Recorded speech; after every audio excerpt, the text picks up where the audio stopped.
आज घरी गेल्या गेल्या आईला मिठी मारायची, आज घरी गेल्या गेल्या आईच्या पाया पडायचं, भावाला फक्त एवढंच सांगायचं आहे, दादा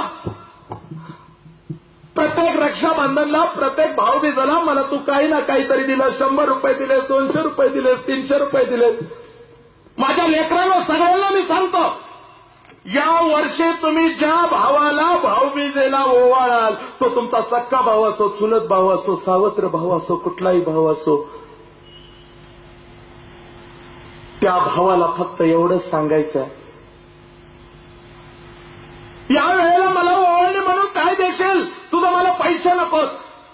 या वेळेला मला ओवाळणी म्हणून दादा फक्त एवढंच पाहिजे, जसं तू मला बघतोस तसंच तू या रस्त्यावरच्या प्रत्येक मुलीमध्ये मला बघ, प्रत्येक मुलीमध्ये मला बघ, प्रत्येक मुलीमध्ये मला बघ, बाकी मला काही नको.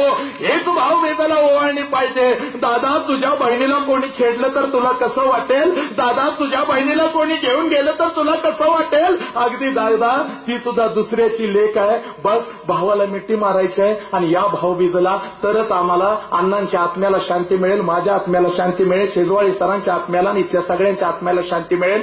जर तुम्ही हे केलं तर लक्षात घ्या, प्रत्येक बहिणीनं भावाला मिठी मारायची आहे. पैसा नको, अडका नको, तुझा ड्रेस नको, काही नको, ते देण्यासाठी आई बाबा समर्थ आहेत. तू फक्त एवढीच ओवाळणी असतात, प्रत्येक मुलीमध्ये तू मला बघ, प्रत्येक मुलीमध्ये मला तू बघ. बस बदलला भारत, बदलला देश.